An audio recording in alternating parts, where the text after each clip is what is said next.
የፈሰሰ ውሃ አይታፈስ የሚል አባባል አለ። ዩክሬን እንደዛሬ ጦርነት አውድሟት መጠጊያ ከማጣቷ በፊት ለሀገራችንም ማዳበሪያ ዘይትና የስንዴ ምርት የምትልክ ገናና ሀገር ነበረች። ጡንቻቸው ያበጠ ኃያላን ጉልበታቸውን ለመለካካት የመረጧት የጦር ሜዳዋ ዩክሬን ጉልበታቸውን የተለካኩ ዝሆኖች እርግጫቸውን ሲጨርሱ ትውልድ ከፍሎ የማይጨርሰው ዕዳ አስልተው የረዳንሽን መልሽ ሲሉ በብዙ እጥፍ ለልዕለ ኃያሉ አሜሪካ ማዕድኖቿን ፈርማ በመስጠት እንድትከፍል አስገድዷት። ሀብታም የነበረች ሀገር ዛሬ የግዛቷን ክፍሎች ለሩሲያ አስረከባ እንድትደራደርም እየተገደደች ትገኛለች። የጦርነቱ ውጤት የከርሰ ምድር ማዕድኖቿን ለመውረስ የግዛቷን ክፍሎች ለማስረከብ ከነበረ ለምን ገጠበች? ምን ለማትረፍ? የምዕራባውያን ድጋፍ ከሆነ የኔቶ አባል መሆንስ ጥቅሙ ምንድነው? ይህ አሁን ላይ በብዙዎች የሚጠየቅ ጥያቄ ነው። የዩናይትድ ስቴትስ ፕሬዝዳንት ዶናልድ ትራምፕ ከዩክሬኑ ፕሬዝዳንት ቮሎዲሚር ዜሌንስኪ ጋር በዋይት ሃውስ ተገናኝተው ነበር። ዶናልድ ትራምፕ ዜሌንስኪን ያገኟቸው አሜሪካ የዩክሬንን ልዩ ማዕድናት ማግኘት የሚያስችላትና የጆ ባይደን አስተዳደር ኪየቭ ከሩሲያ ጋር ያደረገችውን ጦርነት ለመደገፍ ያወጡትን ገንዘብ እንደሚያስመልሱ የሚያረጋግጥ ስምምነት ላይ ለመድረስ በያዙት እቅድ መሰረት ነበር። ይህ ስምምነት ከጦርነቱ በኋላ ዩክሬንን መልሶ ለመገንባት የሚውል የጋራ ባለቤትነትና አስተዳደር ድንጋጌዎችን የሚያካትት ሲሆን ዩክሬን ከተፈጥሮ ሀብቶቿ የምታገኘውን 50% የሀገሪቱን ገቢ ለዚህ ተመድባለች። ትራምፕ የማዕድን ስምምነቱን ዩክሬን ከሩሲያ ጋር የምታደርገው ጦርነት ካበቃ በኋላ በዩክሬን ውስጥ ለሚሰማሩ የአውሮፓ ሰላም አስከባሪ ኃይሎች ለሚሰጡት የደህንነት ማስተማመኛ እንደ ዋስትና አድርገው ይገልጹታል። የምስራቅ አውሮፓዊቷ ሀገር ዩክሬን ፕሬዝዳንት የ47 ዓመቱ ጎልማሳ ቮሎዲሚር ኡልዲሚቮሪች ዜሌንስኪ የዛሬ 3 ዓመት ዘለው ከሩሲያ ጋር ጦርነት ውስጥ የተዶሉት አይዞባያቸውን ዩናይትድ ስቴትስ ኦፍ አሜሪካንን ተማምነው ነው። አሜሪካም አላሰፈረቻቸውም። በቃሏ መሰረት ዩክሬንን በገንዘብ በመሳሪያ በሞራልም ስትደግፍ ከመቆየት አልፋ የአውሮፓ ሀገራት ከዩክሬን ጎን እንዲቆሙም ብዙ ለፍታለች። በግልጽ ዩክሬንን ወግናም በሩሲያ ላይ በዋነኝነት የኢኮኖሚና የፋይናንስ ማዕቀብ በመጣል ከባድ ፍጥጫ ውስጥ እስከ መግባትም ደርሳለች። አሁን ግን እድሜ ለትራምፕ ይሁንና ሩሲያ ዛሬ ያጫናዋ ተረስቶ በአሜሪካ የምትወደስ ሀገር ለመሆን በቅታለች። በተቃራኒው ተጧሪዋ ዩክሬን አይንሽን ላፈር መባሏ ሳያንስ በግልጽ አሜሪካ ለጦርነቱ አውጥተዋለች የተባለውን በ100 ቢሊዮኖች የሚቆጠር ዶላር በአይነት እንድትከፍል ተጠይቃለች። ይህንን የዶናልድ ትራምፕን ብልጣ አካሄድ በቶሎ ለማስፈጸም ከዩክሬን ኪየቭ በፈጣን አውሮፕላን ተጉዘው ዋይት ሃውስ እንዲደርሱ የታዘዙት ኮሜዲያኑ ፕሬዝዳንት ግን በጄ ያሉ አይመስሉም። ይህን ተከትሎም የአሜሪካና ዩክሬን ጉዳይ ወደ ለየለት ፍጥጫ ተቀይሯል። በዚህ የቴሌቪዥን መስኮቶች ንግግሮችን ቆራርጠው ያልተዋጠላቸውን አባባል ቀናንሰው እንዳሻቸው በሚያደርጉበት ዘመን የትራምፕና ዜሌንስኪ ጭቅጭቅ እንደወረደ ለአደባባይ መብቃቱ ብዙ መላምቶችን እያስተናገደ ነው። ዋይት ሃውስ ውስጥ በዶናልድ ትራምፕ ተደርሶ በመከተላቸው የተዘጋጀ የመሰለው ድራማ በመላው ዓለም ተሰራጭቷል። And the president who's trying to save your country. Please, you think that if you will speak very loudly about the war, you He's can... not speaking loudly. He's not speaking loudly. Your country is in big trouble. Can I Wait a answer? minute. No. You've done a lot of talking. Your country is in big trouble. I know. You're not winning. I know. You're not winning this. በዚህ ሁሉም ባነጋገረ ድራማ ውስጥ ታዲያ ኮሜዲያኑ ፕሬዝዳንት የተጫወቱት ገጸ ባህሪ የተለያዩ ግብረ መልሶችን እያስተናገደ ነው። ብዙዎች በጉጉት ሲጠብቁት ከነበረው ስብሰባ በኋላ ታቅዶ የነበረው ጋዜጣዊ መግለጫም ተሰርዟል። ትራምፕም በትሩዝ ገጻቸው ላይ ባሰፈሩት ጽሑፍ ዜሌንስኪ ለሰላም ዝግጁ አይደለም፣ አሜሪካን ላይ አድቫንቴጅ እየወሰደ ነው፣ በገዛ ቤተ መንግስታችን ሰድቦናል፣ ስለዚህ ለሰላም ዝግጁ ሲሆን ተመልሶ ይምጣ ብለው አባረውታል። ጎልማሳው ፕሬዝዳንትም ጭራውን ቆልፎ ከዋይት ሃውስ ወጥቷል። ትራምፕና ዜሌንስኪ እንዲህ ዱላ ቀረሽ በሆነ ጭቅጭቅ በዓለም ፊት ሲዘላለፉ ሜዳው ላይ ያልነበረችው ሩሲያ ግን በጸጥታ ስራዋን ትሰራ ነበር። ሩሲያን ለበርካታ ዓመታት ጸጥለጥ አድርገው እየገዙ ያሉት ለምዕራባውያን የጦር ጡንቻ የማይንበረከኩት ቆፍጣናው የራሽያ አለቃ ቭላዲሚር ፑቲን የነ ትራምፕን ጭቅጭቅ በቴሌቪዥን መስኮታቸው እየተከታተሉ በስልካቸው ግን የጦርነቱን አካሄድ ይመሩ ነበር። እናም የሩሲያ ጦር የመጨረሻ የሚባለውን የምስራቅ ዩክሬን ሰፊ ግዛት ለመያዝ 4 ማይልስ ብቻ እስኪቀረው አድርሰውታል። በሩሲያ ኩርኩስ ግዛት ውስጥ በዩክሬን ኃይሎች ተይዞ የነበረውን ወሳኝ ከተማ በእጁ ማስገባቱን ያሳወቀው የሩሲያ ጦር በዩክሬን የካርኪቭ ግዛት ግዙፍ የሚባለው የአውሮፓ ሀገራት የጦር መሳሪያ ማመላለሻ የዩክሬን ኦርስትንፋስ የሚባለውን ኩፒያኒክስ ከተማን ለመያዝ 4 ማይልስ ብቻ እንደቀሩት አስታውቋል። ከካርኪቭ ክልል በወጡ የምስል መረጃዎች የአካባቢው ነዋሪ የሩሲያ ጦር ወደ ከተማዋ ከመግባቱ በፊት አካባቢውን ለቆ መውጣት መጀመሩን ያሳያሉ። ዩክሬን ድርድሩ እስኪደረግ ይህን ከተማ በማንኛውም መስዋዕትነት ለመጠበቅ ያወጣችው እቅድ በሩሲያ ጦር የሚፈጸመው ጥቃት ብርታት የተነሳ ከሽፏል። ምናልባትም ከዚህ በኋላ የሩሲያ ጦር ኩፒያኒክስን ለመያዝ ከ72 ሰዓታት በላይ ላይፈጅበት ይችላልም እየተባለ ነው። ዩክሬን ይሄ ከተማ ከተያዘባት ጦርነቱን ማድረጉ ምንም ትርጉም እንደሌለው ነው ወታደራዊ ተንታኞች የሚናገሩት። ይህን ሁኔታ ማስተካከል ሳይችሉ ለተጨማሪ ዶላር ልመና ዋይት ሃውስ የተገኙት ዜሌንስኪ የመደራደር አቅማቸውን የሚጨምርላቸው ድል ሳያገኙ ከትራምፕ ጋር የጀመሩትን ፍትጊያ በተሸናፊነት መንፈስ አጠናቀዋል። If you didn't have our military equipment, this war would have been over in 2 weeks. In 3 days, I heard it from Putin. In 3 days, this is something Maybe new. less. In 2 weeks, of course, yes. It's going to be a very hard thing to do business like this. I tell you. Just say thank you. I said a lot of times thank you to American people. Accept that there are disagreements, and let's go litigate those disagreements rather than trying to fight it out in the American media when you're wrong. የአሜሪካው ፕሬዝዳንት ዶናልድ ትራምፕ ከዩክሬን አቻቸው ቮሎዲሚር ዜሌንስኪ ዘለፋ ጭምር የተቀላቀለበት በኃይለ ቃል የተሞላ ውይይት ነው በዋይት ሃውስ ውስጥ ያደረጉት። ፕሬዝዳንት ትራምፕ ዜሌንስኪን አክብሮት የጎደለው እንዲሁም በሶስተኛው የዓለም ጦርነት ቁማር እየተጫወትክ ያለህ ነው ሲሉ ገጽጸዋቸዋል። የአሜሪካው ፕሬዝዳንት ለዜሌንስኪ ከሩሲያ ጋር ስምምነት ላይ እንዲደርሱ ካለበለዚያ ግን እኛ እንወጣበታለን ሲሉም ትዕዛዝ በተሞላበት መልኩ ነግረዋቸዋል። ሁለቱ መሪዎች የማዕድን ውል ለመፈራረም ተይዞ በነበረው ውይይት በዓለማችን መገናኛ ብዙሃን ፊት አንዳቸውን በተደጋጋሚ ሲያቋርጡ ታይተዋል። ትራምፕ ለጦርነቱ ሰላማዊ እልባት ለመስጠት ከሩሲያ ጋር የተናጠል ውይይት ማካሄዳቸውን ተከትሎ ከዩክሬን ጋር የነበራቸው ግንኙነት ሻክሯል። መሪዎቹ ይደርሱበታል የተባለው ስምምነት የሁለቱን ሀገራት ግንኙነት ያሻሽላል የሚል ተስፋንም ፈጥሮ ነበር። ነገር ግን ዜሌንስኪ ስምምነቱን ከመፈረማቸው በፊት በአሜሪካውያን ባለስልጣናት ፊት ተነስተው ከምድራቸውም እንዲወጡ ተደርገዋል። You have a damn good chance of coming out okay because of us. Mr. President, we are staying in our country, staying strong from the very beginning of the war. We've been alone, and we are thankful. I said thanks You haven't in been this alone. cabinet, You and haven't not been only alone. in this cabinet. We gave you, through I this said stupid thank president, $350 billion.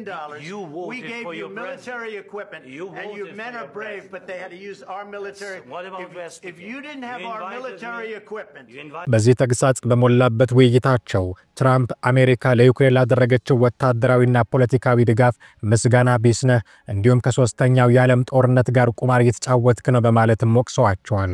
ፕሬዝዳንት ዜሌንስኪ በበኩላቸው ከሩሲያው ፕሬዝዳንት ቭላዲሚር ፑቲን ጋር ስምምነት ላይ ለመድረስ መጣር አይገባም ብለው ቢከራከሩም ትራምፕ ግን የሰላም ስምምነት ላይ ለመድረስ ማድረግ የሚገባቸውን መፈጸም እንዳለባቸው ነግረዋቸዋል። ከዚህ በትንቅንቅ ከተሞላ ስብሰባ በኋላ ቢኛውን እንደቀሙት ሕፃን አኩርፈው ከዋይት ሃውስ የለቀቁት ፕሬዝዳንት ዜሌንስኪ ምናልባት አሁን አቋማቸውን የሚፈትሹበት ሩሲያን ባዕድ አገር ፑቲንንም ጠላት አድርገው የሚስሉበትን ምክንያትም ዳግም የሚያዩበት ጊዜ የደረሰ ይመስላል። ይህ ካልሆነ ግን ዜሌንስኪ አገሩን በፑቲን ጠንካራ ክንዶች አስደፍረው ሲያበቃ የቀረውን ከፍተኛ የማዕድን ሀብት ደግሞ አሰፍስፈው እየጠበቁ ባሉት ትራምፕ አስበልቶ ግብዓተ መሬቱ ሊፈጸም ይችላል። ሩሲያ በአውሮፓውያኑ አቆጣጠር 2022 በዩክሬን ላይ ወረራ መፈጸሟን ተከትሎ በአሁኑ ጊዜ 20 በመቶ የሚሆነውን የዩክሬን ግዛት ተቆጣጥራ ትገኛለች። ፕሬዝዳንት ትራምፕ ጦርነቱን በመጀመር ዜሌንስኪን ወንጅለው እንዲሁም ድርድር ላይ ቀደም ብሎ መድረስ ይችል ነበር ሲሉ ከዚህ ቀደም ወቅሰዋቸው ያውቃሉ። ይህንንም ተከትሎ አሜሪካ የዩክሬንን ተፈጥሯዊ ጋዝ ነዳጅና ብርቅዬ ማዕድናት ማግኘት የሚያስችላት ስምምነት ላይ ለመድረስ ነበር ሁለቱ መሪዎች በዋይት ሃውስ የተገናኙት። ከውይይታቸው አንድ ቀን ቀደም ብሎ ትራምፕ ለዩክሬን መሪ ትልቅ ክብር እንዳላቸው በመግለጽ ለስለስ ያሉ መስለው ነበር። ነገር ግን ከትራምፕ ጋር አብረው ከነበሩት መካከል የአሜሪካው ምክትል ፕሬዝዳንት ጄዲ ቫንስ ጦርነቱ በዲፕሎማሲ መቋጨት እንዳለበት ለዜሌንስኪ በትዕዛዝ መልክ መናገራቸውን ተከትሎ ውይይቱ ሲካረር ታይቷል። ዜሌንስኪ በአውሮፓውያኑ አቆጣጠር 2019 የተደረሰውን የተኩስ አቁም ስምምነት በማጣቀስ ምን አይነት ዲፕሎማሲ በማለት ሲጠይቁም ተሰምተዋል። ይህ የተኩስ አቁም ስምምነት ሩሲያ በዩክሬን ላይ ወረራ ከመፈጸሟ መፈጸሟ ከ3 ዓመታት በፊት ተደግፋቸው የነበሩ የዩክሬን ተገንጣዮችን በተመለከተ የተደረሰ ነበር። የአሜሪካው ምክትል ፕሬዝዳንት ዜሌንስኪን አክብሮት የለህም በማለት በመገናኛ ብዙሃን ፊት ወረፈዋቸዋል። ከዚያም በኋላ ውይይቱ ሙግትና ኃይለ ቃል የተሞላበት ሲሆን ትራምፕና ምክትላቸው አገራቸው ለ3 ዓመታት ላደረገችላቸው ድጋፍ ምስጋና አላቀረቡም። እንዲሁም ዜሌንስኪ አሜሪካ ምን ማድረግ እንዳለባት መናገር የሚችሉበት አቋም ላይ አይደሉም ብለዋቸዋል። Obama gave you sheets. In fact, the statement is Obama gave sheets and Trump gave javelins. You got to be more thankful because let me tell you, you don't have the cards. With us, you have the cards. But without us, you don't have any cards. ውይይቱን ሳይጨርሱ እንዲሁም ከታቀደው መርሃ ግብር ቀደም ብሎ ዜሌንስኪ በመኪናቸው ከዋይት ሃውስም ሲወጡ ታይተዋል። ትራምፕ ከዚህ ውይይት በኋላ ዜሌንስኪ አሜሪካን በተከበረ ቢሮ አዋርዷታል ሲሉ ትሩዝ ሶሻል በተባለው ማህበራዊ ሚዲያቸው ላይ ጽፈዋል። ፕሬዝዳንት ዜሌንስኪ አሜሪካ የምትሳተፍበት ከሆነ ለሰላም ዝግጁ እንዳልሆነ ተረድቻለሁ። የኛ ተሳትፎ በድርድሩ ላይ ለነርሱ ጥቅም እንደሚያስገኝለት ይሰማዋል። እኔ ጥቅም አልፈልግም፣ ሰላም ነው የምፈልገው ብለዋል ትራምፕ። ይህ እኔ ጥቅም አልፈልግም የምፈልገው ሰላም ነው የሚል በማር የተለወሰ ንግግር ከትራምፕ አንደበት ይደመጥ እንጂ የጋዛ ነዋሪዎች አፈናቅለን እኛ እንቆጣጠራት ለማለት ያልሰነፉት ፕሬዝዳንት ከሩሲያ ዩክሬን ጦርነት ሰላም ሳይሆን በትሪሊየን ዶላሮች የሚገመተውን ማዕድን መፈለጋቸው የአደባባይ ሀቅ ፀሐይ የመታው እውነት ነው። ዜሌንስኪ ባለፈው መስከረም ወር ላይ ለዶናልድ ትራምፕ ባቀረቡትና የድል ዕቅድ ሲሉ በጠሩት ሰነድ ላይ ማዕድን አውጥቶ የመጠቀምን ጉዳይ አካተው ነበር። ሐሳቡ አሜሪካ ዩክሬንን መደገፏን እንድትቀጥል በወቅቱ ለፕሬዝዳንታዊ እጩ ለነበሩት ዶናልድ ትራምፕ አሳማኝ ምክንያት ማቅረብ ነበር። ከአሜሪካ ጋር እጅና ጓንት ሆና የምትሰራው ታላቋ ብሪታንያ ሰኞ ዕለት በቀድሞው ጠቅላይ ሚኒስትሯ ቦሪስ ጆንሰን በኩል ግልጽ እንዳደረገችው እንዲህ አይነቱ ስምምነት ታላቅ ሽልማት ነው። ምክንያቷ ደግሞ በዶናልድ ትራምፕ ዘመን ነፃ ሉዓላዊና ደህንነቷ የተጠበቀ ዩክሬን እንድትኖር ያስችላል የሚል ነበር። እንደ ባለሙያዎች ግምት ከሆነ ከዓለማችን ወሳኝ ጥሬ ማዕድናት ውስጥ 5% ያህሉ የሚገኘው የቀድሞው ኮሜዲያን በሚመሯት ዩክሬን ውስጥ ነው። ይህ የማዕድን ሀብት 19 ሚሊዮን ቶን የተረጋገጠ የግራፋይት ክምችትን የሚያጠቃልል ነው። የዩክሬን ጂኦሎጂካል ሰርቬይ ግዛት ኤጀንሲ እንዳለው ከሆነ አገሪቱ በግራፋይት ክምችት ከ5 ዋና ዋና መሪ አገሮች መካከል አንዷ ነች። ግራፋይት ለኤሌክትሪክ ተሽከርካሪዎች ባትሪዎችን ለመስራት የሚያገለግል ማዕድን ነው። በተጨማሪም ዩክሬን ለባትሪዎች ቁልፍ ግብዓት የሆነው ሊቲየም ከጠቅላላው የአውሮፓ ክምችት መካከል 1/3 ይገኝባታል። ከሩሲያ ወረራ በፊት ደግሞ ከአውሮፕላን ጀምሮ እስከ ኃይል ማመንጫ ጣቢያዎች ግንባታ የሚውል ቀላል ክብደት ለማምረት የሚያገለግለው ቲታኒየም የምርት ድርሻዋ የዓለም 7% ነበር። በተጨማሪም ዩክሬን እጅግ በጣም ብዙ ብርቅዬ የማዕድናት ክምችትም አላት። እነዚህም የጦር መሳሪያዎች፣ የነፋስ ኃይል ተርባይኖች፣ ኤሌክትሮኒክስና ሌሎችም በዘመናዊ ዓለም አስፈላጊ የሆኑ ቁሶችን ለማምረት የሚያገለግሉ የ17 ንጥረ ነገሮች ስብስብ ናቸው። አሁን ግን አንዳንድ የማዕድን ክምችቶች በሩሲያ ቁጥጥር ስር በሚገኙ ግዛቶች ውስጥ ነው የሚገኙት። የዩክሬን የኢኮኖሚ ሚኒስትር ዩሊቪያ ስፍሪደንኮ እንዳሉት ከሆነ $350 ቢሊዮን የሚገመት ሀብት በሩሲያ በተያዙ ግዛቶች ውስጥ ይገኛል። በካናዳ የሚገኘው የጂኦፖለቲካል ስጋት አማካሪ ድርጅት በ2022 ባደረገው ግምገማ ሩሲያ 63% የዩክሬን ድንጋይ ከሰል ማዕድንና ግማሽ የማንጋኒዝ ማዕድንን፣ ካሲየም፣ ታንታለምና ብርቅዬ ማዕድናትን የያዙ ግዛቶችን በቁጥጥሯ ስር አድርጋለች። ምሁራን እንደሚሉት እንዲህ ያሉት ማዕድናት በሩሲያ ቀጣይ ጥቃት ላይ ስልታዊና ኢኮኖሚያዊ ገጽታን ይጨምራሉ። ሞስኮ እነዚህን ማዕድናት በመያዝ የዩክሬን ገቢን ማነቆ ውስጥ ከታለች በሚለው አትስማማም። ሌሎች ግን ይህ የሩሲያን ሀብት ያሰፋዋል፣ በዓለም አቀፍ የአቅርቦት ሰንሰለት ላይም ተጽዕኖ ያሳድራል ይላሉ። እዚህ ማዕድን ላይ ነው እንግዲህ አሜሪካ አይኗን የጣለችው። ማዕድናቱ ለታዳሽ ኃይል፣ ለወታደራዊ መሳሪያዎችና ለኢንዱስትሪ መሰረተ ልማት ቁልፍ ናቸው። በጂኦፖለቲካና በጂኦ ኢኮኖሚክስ ላይም ከፍ ያለ ሚና ይጫወታሉ። በተጨማሪም አሜሪካ የዩክሬን የማዕድን ሀብትን በተመለከተ ስምምነት ለማድረግ የምትፈልግበት አንዱ ምክንያት በዓለም ላይ 75% ብርቅዬ የማዕድን ክምችቶችን የምትቆጣጠረው ቻይና ላይ ያላትን ጥገኝነት ለመቀነስ እንደሆነ የጂኦሎጂካል ኢንቨስትመንት ግሩፕ ይገልጻል። በታህሳስ ወር ቻይና አንዳንድ ብርቅዬ ማዕድናትን ወደ አሜሪካ መላክን ማገዷ ይታወሳል። ስለዚህ እነዚህ ዩክሬን ውስጥ የሚገኙ ማዕድኖች ለአሜሪካ የተጠማ ጉሮሮ ማራሻ የሆኑ ዘንድ የተፈረደባቸው ከቻይና ለሚሰነዘር ኢኮኖሚያዊ አሻጥርም ምላሽ የሆኑ ዘንድ የተወሰነባቸው ሀብቶች ናቸው። ባለፈው ረቡዕ ፕሬዝዳንት ዜሌንስኪ አሜሪካን ያቀረበችውን የዩክሬንን ብርቅዬ ማዕድናት 50% ድርሻ ጥያቄ ውድቅ አድርገው ነበር። አሜሪካ ለዚህ ጥያቄዋ ያቀረበችው መከራከሪያ ዩክሬን ከሩሲያ ጋር ለምታደርገው ጦርነት የሰጠችውን የእርዳታ መጠን ነው። ታዲያ ለዚህ ዶናልድ ትራምፕ ጥያቄ የኮሜዲያኑ ፕሬዝዳንት ምላሽ ግዛታችንን መሸጥ አልችልም የሚል ነበር። ዜሌንስኪ ባሳለፍነው እሁድ ጋዜጣዊ መግለጫ በሰጡበት ወቅት እንደተናገሩት ከእኩል የገቢ ክፍፍል ይልቅ የተሻሻለው ረቂቅ እንደሚያሳየው ዩናይትድ ስቴትስ ሙሉ ቁጥጥርን ትፈልጋለች የሚል ነው። ዜሌንስኪ ግን የሚፈልጉት ማንኛውም ስምምነት የደህንነት ዋስትናዎችን እንዲያረጋግጥላቸው ነው።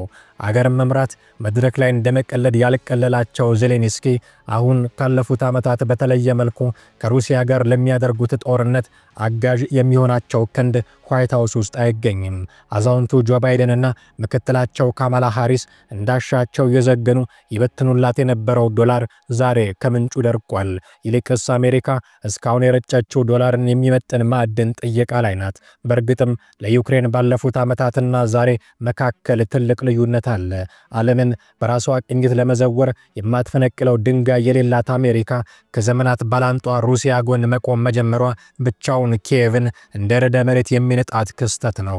በእነዚህ የዓመታት ልዩነቶች መሃል ተሰንቅረው የገቡት ቁልፉ ሰው ታዲያ አዲሱ ተመራጭ ፕሬዝዳንት ዶናልድ ጄ ትራምፕ ናቸው። እንደ ወትሮው ሁሉ ዋይት ሃውስ 4 ዓመታትን ለማሳለፍ የሚገቡ ፕሬዝዳንቶች በዓለም ጂኦፖለቲክስ ላይ ሰፊ አሻራቸውን ማሳረፋቸውን ቀጥለዋል። ድሮ ያኔ ጥንት አሜሪካና ሶቪየት ህብረት ሁለቱ ታላላቅ ኃይሎች ነበሩ። በመሃል ደግሞ ዓለምን እንዳሻት የምትመራ ብቸኛ ኃይል ለመሆን የበቃቸው ዩናይትድ ስቴትስ ኦፍ አሜሪካ ነበረች። ዛሬ ግን እነዚህ እውነቶች ላይቀየሩ እየተሻሩ ናቸው።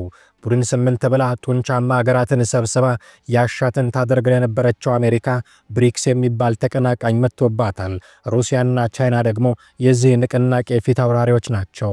ቻይና የምትባል ግዙፍ ሀገርም ብቻዋን አሜሪካ ላይ መጣሁብሽ እያለች የምታስፈራራ በየፉክክር ሜዳው ሁሉ አንገቷ ስር ሆና የምትተነፈስ ጣረሞት ሆናባታለች።